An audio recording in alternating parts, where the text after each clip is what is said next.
আসসালামু আলাইকুম ভিউয়ার্স।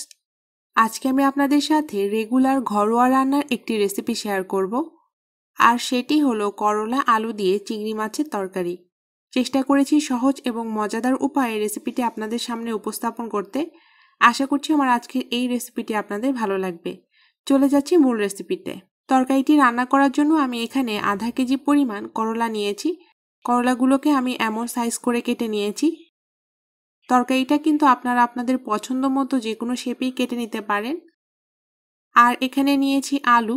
এখানে 2টি মাঝারি সাইজের আলুকে আমি ফ্রেঞ্চ ফ্রাইয়ের মতো করে কেটে নিয়েছি। আপনারা কিন্তু আলুটাও আপনাদের পছন্দ মতো আকারে কেটে নিতে পারেন। আর নিয়েছি আধা কাপ পরিমাণ চিংড়ি মাছ। চিংড়ি মাছটাকে আমি কেটে ধুয়ে ভালো করে পরিষ্কার করে নিয়েছি। এখন চলে যাচ্ছি রান্নাতে। একটি ফ্রাই প্যানে দিয়ে দিচ্ছি পরিমাণ মতো তেল। এখানে আমি সরিষার তেল ব্যবহার করেছি। এরপর এই তেলের মধ্যে আমি আলুগুলোকে কিছুক্ষণ ভেজে নিব। 2-3 মিনিটের মতো ভেজে নিলেই হয়ে যাবে।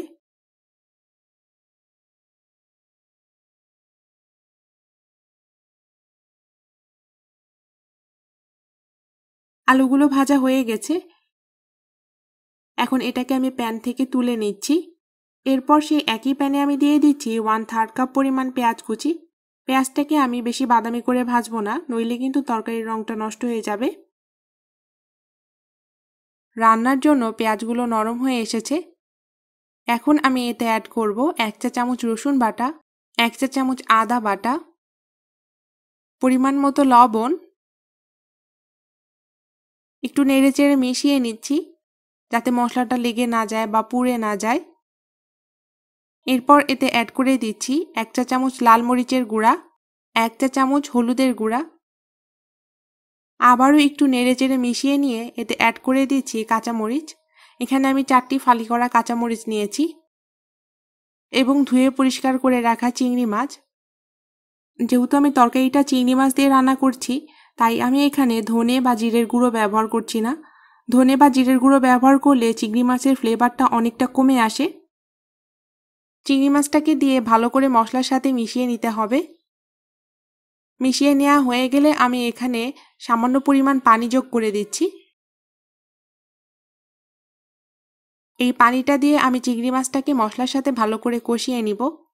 ফিরে আসছি চিংড়ি মাছটা কষে তেলটা উপরে ভেসে আসার পরে।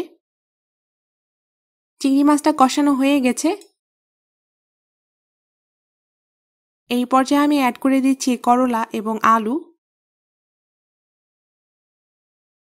নেড়েচেড়ে ভালো করে মিশিয়ে নিতে হবে। মশলার সাথে ভালো করে করলা এবং আলু মিশিয়ে নেওয়া হয়ে গেলে এটাকে ঢাকনা দিয়ে আমি 2-3 মিনিট একটু কষিয়ে নিব। তবে মাঝে মাঝে ঢাকনা খুলে একটু নেড়েচেড়ে দিবেন। করলা এবং আলু কষিয়ে নেওয়া হয়ে গেছে। এই পর্যায়ে আমি অ্যাড করে দিচ্ছি প্রায় 3 কাপের মতো পানি। এখন চুলার জালটাকে মিডিয়ামে করে এটাকে ঢাকনা দিয়ে ঢেকে রান্না করে নিব যতক্ষণ পর্যন্ত না করলা এবং আলু পুরোপুরি সিদ্ধ হয়ে যায়।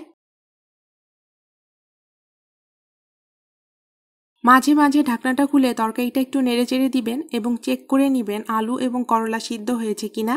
করলা এবং আলু দিয়ে চিংড়ি মাছের তরকারিটা আমার একদম হয়ে এসেছে। তরকারির ঝোলটা ডিপেন্ড করবে টোটালি আপনাদের পছন্দের ওপরে। আমি এখানে একটু পাতলা ঝোল রেখে তরকারিটা নামিয়ে নিচ্ছি। এখন চুলাটা বন্ধ করে আমি ঢাকনা দিয়ে 5 মিনিট দমে রেখে দিব। এর মাঝেই তেলটা তরকারির উপরে ভেসে উঠবে। দেখতেই পাচ্ছেন আমার তরকারির কালারটা কত সুন্দর এসেছে এবং এটা খেতে ভীষণই মজার হয়েছিল। আশা করছি আমার আজকের এই সহজ রেসিপিটি আপনাদের ভালো লেগেছে। ভিডিওটি ভালো লাগলে চ্যানেলটি সাবস্ক্রাইব করে পাশে থাকার অনুরোধ রইল। আল্লাহ হাফেজ।